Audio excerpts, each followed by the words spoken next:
mi nastavljamo dalje. Dakle, ako bi vas neko pitao da li znate šta je to kolobotonjica, da li znate šta je češkek ili šta je gunguljoš?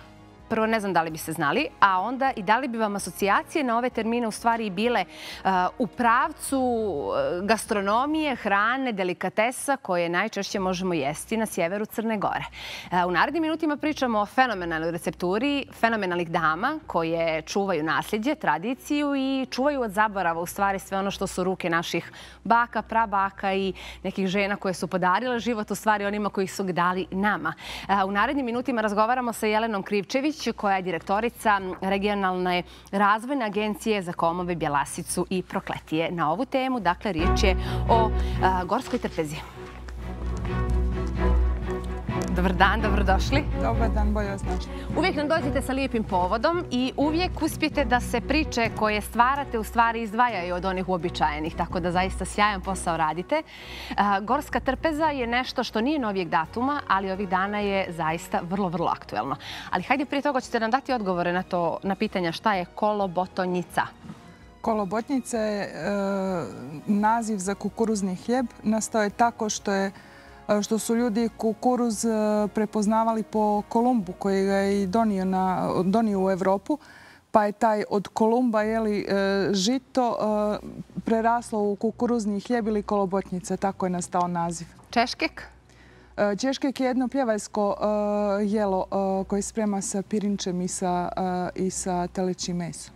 I ostali smo dužni gunguljoš. Gunguljoš smo samo jednom spremali. To je također gore iz Pljevalja i iz Drumitorske regije. Jedno neobično jelo, ne bih umjela da vam ga opišem. Prvi put sam čula za to jelo kad smo radili ovu publikaciju, prikupljali recepte sa terena od žena koje iz sela koje su nam bile tako ljubazne pa su se nama podijelile sve što su znali. Tako je i nastala inače ova publikacija, što smo prikupili sve recepte od ljudi sa terena, recepte za jela koja se teško mogu ili ne mogu uopšte naći u restoranima, sem ako ne pođete kod nekog kući da ručate, nećete imati priliku da probate ta jela. Sad možete u našim seoskim domaćinstvima. Pa to je sjajna priča u stvari. Dakle, ako uzmemo u obzir vašu agenciju, rad i komunikaciju sa brojnim domaćinstvima i naročito ženama u tim ruralnim područjima, onda zaista jeste uspjeli mnogo toga u posljednjih par godina. Dakle, ono što je novo je da ove tradicionalne recepte sada imamo gdje pojesti, jel da? Probati u stvari. Za početak. Tako je. To je bio dio jednog evropskog projekta koji je i proglašen za primjer dobre prakse nakon što je taj kuvar i dobio jednu veliku nagradu. U okviru projekta, osim što smo prikupili recepte za ta naša tradicionalna planinska jela, radili smo i obuke i sa restoranima i sa hotelima. Htjeli smo da se prosto ti recepti nađu u ponudi naših restorana, ali smo mnogo veći uspjeh imali sa seoskim domaćinstvima gdje je to neka njihova druga priroda. Samo što su ljudi imali, to jest žene naše koje primaju goste, imali su malo, da kažem, nelagodu da ponude nešto što se smatra običnim, prostim, možda i sirotinskim se kod nas kaže. Pa nekad je kačamak bio, a sada mu je cijena. Tako je. Tako da smo sa tom publikacijom, sa kuvarom kog smo pripremili. Koji je u mojim rukama. Jeste. I nagradom ogromnom, velikom za nas koju je taj kuvar dobio, učinili da se ljudi oslobode malo tih stega i da i sa ponosom pokažu nešto što su sasvim prosta planinska jela, kao što recimo skrob od kopriva kog stalno pominjemo, koji je zaslužan. Brojne su naše generacije opstale u vremenima siromaštva, ratova i slično, upravo berući te divlje sastojke i pripremajući. Žene su inovirale i izmišljale nove recepte da naprave jelo od nečega što, od vrlo skudnih namirnica iz svog okruženja. Ovo što možete da vidite sada u ovom trenutku je sadržaj zapravo. Mislim, mi imamo publikaciju koju također ćemo vidjeti vrlo brzo. Nisam planirala da ovo i ovako predstavimo, ali dobro. Više sam htjela da ja prokomentarišem sa vama u stvari, ali eto, lijepo je znati u stvari da kroz sadržaj zaista je bogat vrlo. Dakle, tu su različita jela. Ono što mi je interesantno je da uz predgovor, naravno, i priču o stolu, jela od brašna i mlijeka, zatim domaće pite. Tu je brza pita flija, pita koturača, heljdija, rastirač je? Rastirač je bilo poljsko jelo, to smo tamo pronašli. To je od brašna se pravi na neobičan, poput onog gunguljoša s početka priče. Prave se mrvice od brašna pa se onda miješa sa sosom, eto da tako kažem, ne znam kako da ga nazovem, na adjev. Ljetni napici su tu i rajardun, boza, dobro, to negdje i znamo, supe i čorbe, jela bez mesa, meso u tanjiru, salate, turšije, poslastice, džemovi, slatko, sokovi, kompoti i čajevi. U stvari, ovdje je sve što bi mogao čovjek da poželi. Naročito čini mi se za ovaj sad zimski period. Tako je. Pa dobro, naša planinska jela su obično jaka. Uvijek se tu nađu sir, kajmak, skorup, to što se i proizvodi gore na planinama, pa se obično ljudi iznenade. Iako nema mnogo jela od mesa i naši gosti koji dolaze u Crnu Goru obično budu ljudi zaljubljenici u prirodu i obično budu vegetarijanci. Stalno se žale što u Crnoj Gori, što je naša kuhinja takva da je uvijek obilje mesa, nema baš nekih opcija za vegetarijance. Ta naša gorska trpeza, pošto su naša tradicionalno jela bila bez mesa, meso se pripremalo samo za posebne prilike, nije moglo da se čuva. Tako je. Tu ima mnogo opcija bez mesa, ali su jednako jaka jela zbog sira i svih drugih sastojaka koje koristimo. Sad, ono što sigurno interesuje naročito ljude i žene i muškarce koji vole da kuvaju, da li se negdje može naći ova receptura, recepti zapravo, ova knjiga recepata? Je li to nešto što se može kupiti, nabaviti? Nije na prodaju. Mi nismo u mogućnosti kao nevladina organizacija da prodajemo ovu publikaciju, ali nađemo uvijek način. Upravo sad štampamo jedan novi tiraž, mogu da se jave. Mi smo slali poštom po cijeloj Crnoj Gori i po inostranstvu, jer su nam ljudi naši iz dijaspore često to tražili. Radili smo publikaciju na engleskom i na našem jeziku, a inače je kompletno predstavljena na sajtu montegastro.me, tako da onaj ko ne može da dođe do štampane verzije može i tamo kompletnu publikaciju da prolista, nađe i isproba neki recept. Možemo da poklonimo jednu sada nekome? Možemo, naravno. Ajde, vidimo, će li se neko javiti, da li želi 0204355760. Dakle, to nam je broj telefona. Ukoliko želite da nam se javite za publikaciju, vrlo rado evo ćete je i dobiti i imati priliku da nešto od ovih jela probate da napravite. Ko je radio na samoj publikaciji? Dakle, u njoj ona je zaista kvalitetno rađena i tu se vidi da je uloženo zaista i po pitanju kreativnosti i po pitanju financija. Radio je cijeli tim. Imate u impresumu koje je sve učestvovao. Znači, proces je bio takav da smo najprije, rekla sam, prikupili jela, prikupili priče. Jer nismo htjeli da to bude klasični kuvar. Htjeli smo da to bude neki uvid, da kažem, u našu kulturu kroz hranu koju mi jedemo. Onda smo angažovali profesionalnog kuvara, gospođu Jelicu Pešić iz Berana, koja nam je pomogla da adaptiramo te recepte, jer smo recepte prikupili na način pregršt ovoga, na prstohvat soli i slično. Htjeli smo da gramaže utanačimo, da svako ko dođe do tog recepta može lako u svojoj kuhinji da pripremi to jelo. A onda smo uradili fotografije. Gospodin Jovan Nikolić je radio fotografije i dizajn. Sonja Živaljević je radila na tekstu zajedno sa mnom i ekipom iz moje organizacije iz Regionalne razvojne agencije. Štampu je radila Art Grafika. I to je bilo to. Znači, podršku smo dobili, kažem, od evropskog projekta, sama finansijska sredstva, za jedan dio, jednu teritoriju Crne Gore, a onda smo imali sreću da se pojavio EBRD i FAO projekat za drugu teritoriju, da smo mogli da pokrijemo kompletan sjever Crne Gore. Pomenuli ste da je ovaj projekat i dobio svoju nagradu. Tako je. To je velika svjetska nagrada. Mi nismo ni bili svjesni kakva je to nagrada u pitanju. Predsjednik žirija te fondacije Gurman Awards je naišao na internetu, pošto smo mi digitalnu, kažem, verziju odmah objavili.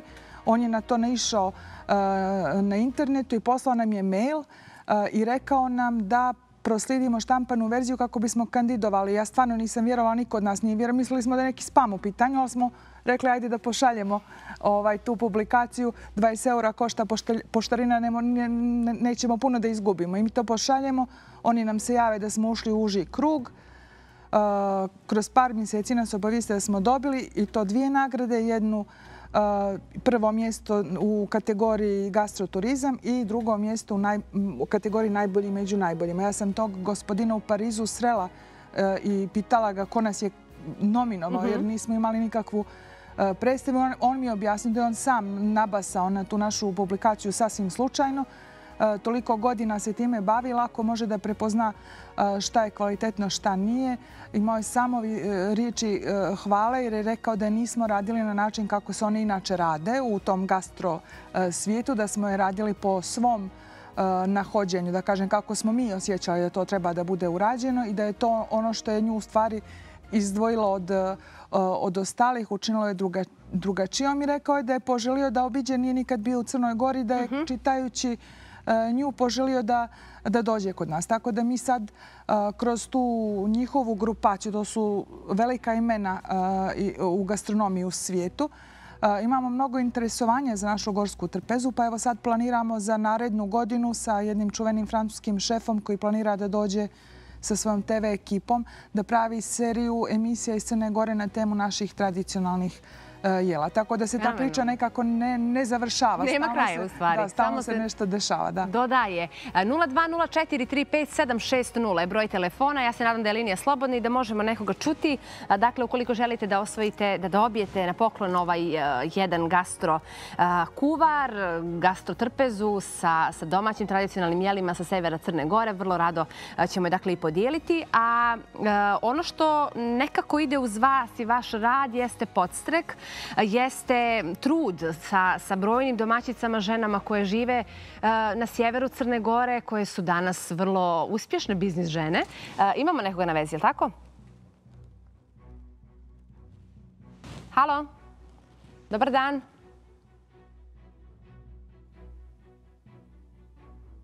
Halo? Dobar dan, poštovanje, ko je sa nama? Sonja iz Podgorice. Sonja, kako ste? Dobro, dobro. I volite li da kuvate? Volite li da pripremate jela? Da.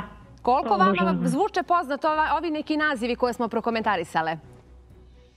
Prvi put sam čula. Ali biste probali da napravite nešto od toga? Pa bih. Drago mi što ste se javili. Ostanite na vezi da kolegi uzmu vaše podatke i možete doći naravno do nas kad god budete imali mogućnosti kako biste preuzeli vašu gorsku trpezu. Hvala puno. Hvala vam puno, prijatno. Sad, ako uzmemo u obzir projekte koje ste radili do sada, dakle Nevidljive žene Crne Gore, među tim nevidljivim ženama Crne Gore su mnoge koje svakodnevno na svojoj trpezi prave neka od ovih jela. Jel da, u stvari one su te koje su vam dale tako je, one su ideju i recepturu. Tako je, one su te koje su nam dale recepte, one su te koje predstavljaju gastrorutu gorska trpeza, jer upravo kod tih žena i mogu da se probaju neka od ovih jela. One su nas, pošto smo sarađivali sa njima u zadnjih nekoliko godina, one su nas inspirisale da radimo Nevidljive žene Crne Gore, jer smo bili svjesni radeći sa njima koliko truda i energije te žene ulažu, a da to nije prosto vrednovano onako kako bi trebalo. I kroz tu priču i nastala naša publikacija i serija videoklipova na temu Nevidljivih žena Crne Gore. Prosto smo htjeli da ih malo istaknemo, da ih učinimo vidljivima i da vidimo da li možemo kao društvo da ih malo više cijenimo nego što ih trenutno cijenimo. Pričat ćemo o njihovom statusu u društvu i o podršci države. Trenutno smo u nekoj čudnoj situaciji po pitanju i statusa za penzije i tako dalje, naročito žene koje su cijelog života domaćice, one se i nažalost rijetko kad i ostvare u ulozi penzionerke. Ajde da se upoznamo sa Gordanom Jokić. Gordana Jokić živi na Čakoru, je li da? Tako je. Ovo je njena priča, pa se onda vraćamo.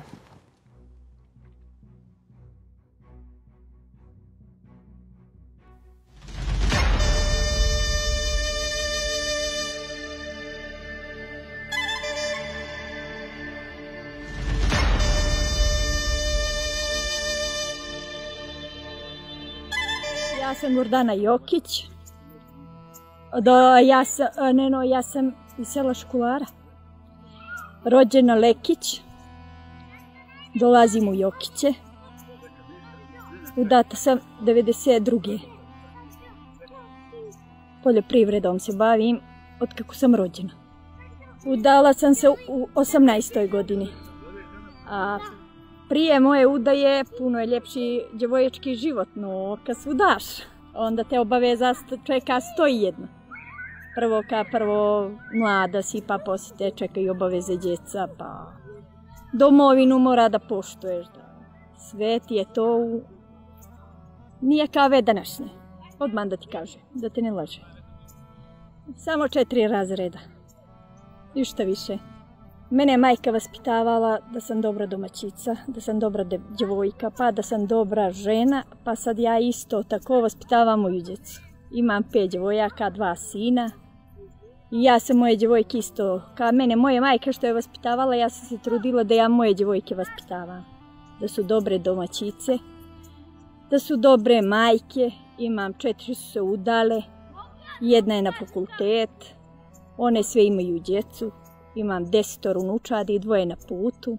Pa učila sam i da budu dobre domaćice, učila sam i da uče školu, da ne završe na selo, ali malom su sve završile na selo. Ali vaspitavala, učile su školu, sve su završile kako Bog hoće. A zato što sam ja puno teglila. Ali nije to pomagalo. Oni su postupili s tom smjerom i s tom školom majkinom. Najviše radnija sati, a odmora malo.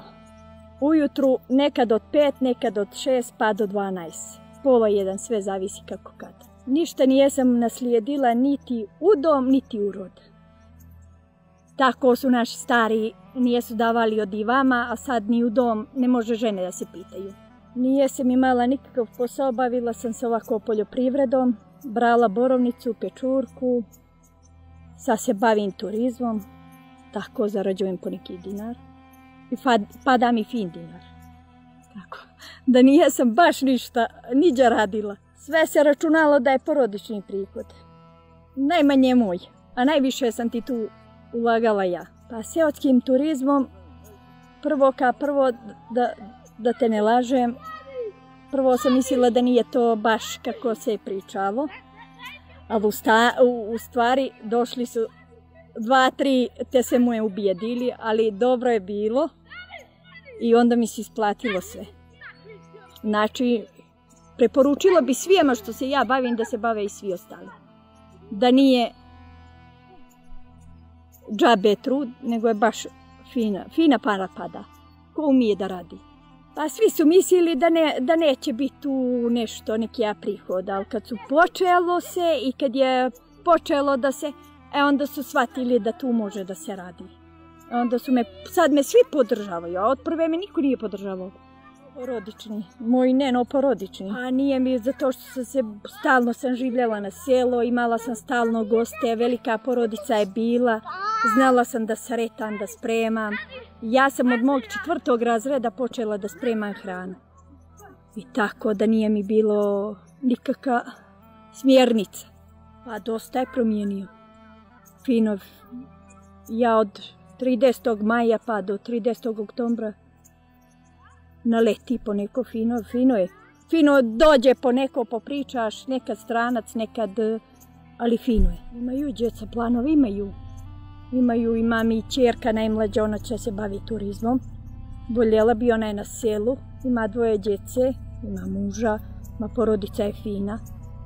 Oni su isto tu na Čakor gore su napravili stanove, voli da se bavi turizmom.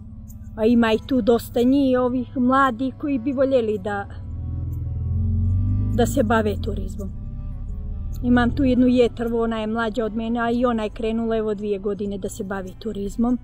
Glavne prepreke su struja, solarne. Najviši je problem ovako na planinu struja. To je jedini problem. Pa najviša obaveza moja, a poslije svih drugih, boga mi svi uskaču u pomoć, već kad ima neka gužva i nešto, ali svi uskaču. Pa to je trebalo bi, ali ne možeš ti ovako ove stare da ubijediš i nešto da i... Sve ti je to...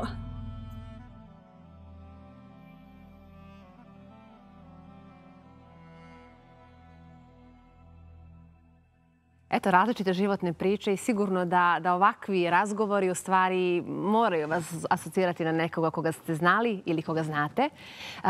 Mijenja se Crna Gora, ali ne baš svi krajevi Crne Gore u stvari. To je neki zaključak. Pa najsporije se mijenjaju sela. I tu se i najduže čuva naša kultura i tradicije i te promjene sporije idu. S jedne strane to može biti dobro, s druge strane moglo bi biti mnogo bolje da se neke novine i uvedu i da se neke navike možda i promijene, ali sela su nam takva, ovakva kako ste čuli Gordanu Jokić sa Čakora. Oni se turizmom bave na Katunu. Sama činjenica da su oni ljeti na Katunu vam puno govori o tradicionalnosti njihove poljoprivrede i proizvodnje. Nama su na svu sreću Katuni još uvijek veoma živi i aktivni. Ne veoma, ali su živi i aktivni.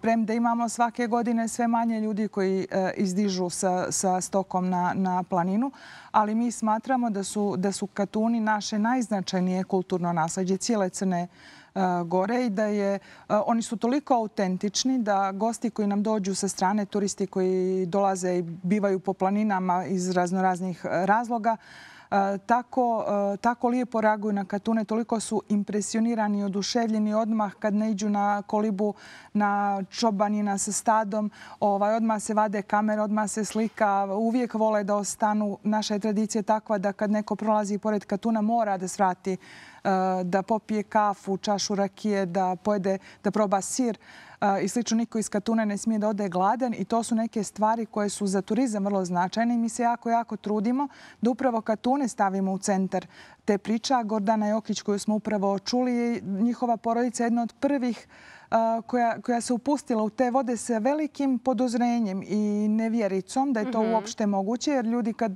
kad čuju turizam uvijek zamišljaju naše more, luksuzne hotele i slično i nikad nisu mogli da shvate šta bi to moglo da bude. Ali lijepo je objasnila. Na početku nije imala podršku, ali kad su shvatili svi u porodici u stvari koliko to može da bude unosno za kompletnu familiju, onda su razumijeli bolje. I to je vrlo značajan njihov prihod. Oni od turizma da žive ne mogu, ali žive od poljoprivrede. Turizam bude dopuna njihovih porodičnih prihoda i jedna idealna, da kažem, varijanta. Mi smo mišljenja i stava i čvrsto u to vjerujemo, na tome radimo svih ovih godina, da je upravo seoski turizam nešto što je veoma značajno za naša sela, za opstanak naših sela i značajan način da se plasira naš poljoprivredni proizvod koji nije konkurentan možda jer mi proizvodimo u malom obimu i uvijek su naši troškovi proizvodnje malo veći nego inače, ali upravo na taj način na pragu svoje kuće prosto je to idealna jedna varijanta. Ja ne znam, ne može bolje. Najlogičnije nešto moguće što može da bude upravo to. Eto, pominje da je nedostatak glavnih struja. To je sigurno nešto što je infrastrukturnog karaktera i ulog bi bio vjerovatno veliki ako uzmemo u obzir udaljenost Katuna u odnosu na neka naseljena mjesta. Ali s druge strane, šta je to što nekako vama izgleda kao najveća barijera, kao najveća kočnica priznavanju rada, truda i doprinosa koje ove nevidljive žene u stvari daju Crnoj Gori?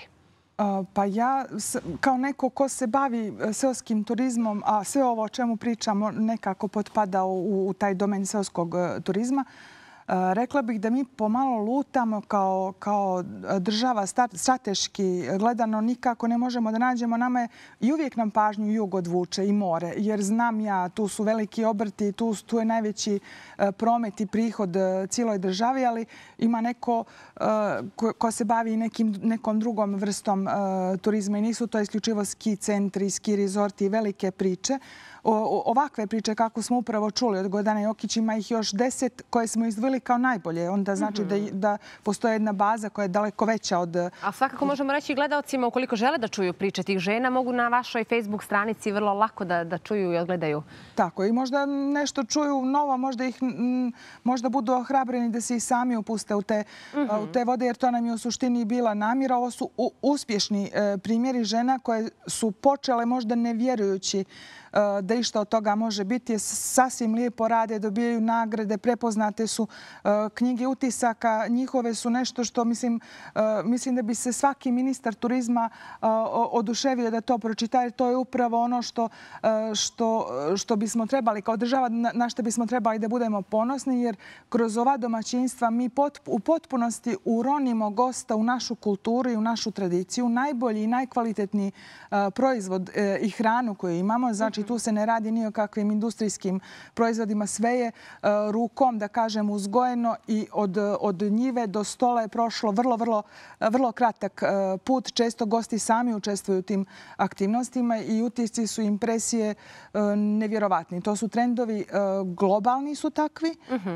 Ono čime se mi možemo ponositi jeste da su naša sela i Katuni pogotovo izuzetno autentični, da je tu modernizacija imala upliva, da kažem. Sve je ostalo na nekom vrlo tradicionalnom nivou kako je nekad bilo, a to je upravo za potrebe turizma nešto što... Kao neki vremeplov. Upravo kao vremeplov. Da. Evo, privodimo kraju razgovora, ali bih voljela da se dotaknemo malo i uopšte statusa tih žena koje imaju karakter nevidljive u ovoj priči. U stvari, ja sam pomenula malo prije penzije i tu vrstu sigurnosti. Koliko iz razgovora sa njima imate uvid u to da li i koliko često u stvari neke od njih uspiju da dobiju status penzionerke? Rijetko i vrlo teško. Znate, imate vi ovu priču sa majkama, recimo, sa 3 i više djece. To su žene koje su rodile 3 i više djece i išle redovno u Zavod za zapošljavanje. Naše žene na selu su ili daleko ili su toliko opterećene svojim svakodnevnim obavezama oko poljoprivrede, stoke i sl.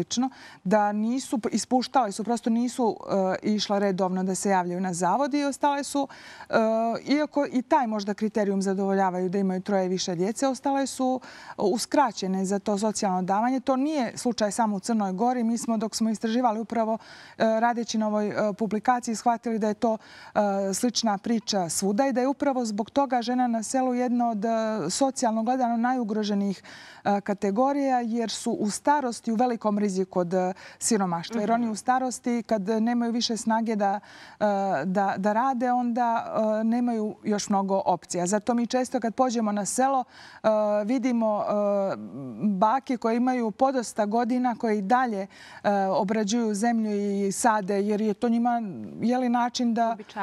Uobičajena jedna stvar. To je prosto tako kroz generacije i da bi se prehranile, prosto da bi opstale. Kako kažu oni, nasljedstvo ni kao odive, ni kao udate žene. S druge strane i vrlo često, sav taj prihod u stvari je porodičnog karaktera i vjerovatno najmanje za njihove lične troškove. Puno vam hvala što ste bili danas sa nama. Stvarno sam uživala i nadam se da smo podstakli malo i gledaoce da razmišljaju u tom pravcu. Svakako da vas isprate na društvenim mrežama i da vide ko su te žene koje mogu vrlo rado da posjete u bilo kom kraju ovih planina i ovih prelijepih predjela naše zemlje. Mi se družimo, nadam se, nekom drugom prilikom. Hvala puno.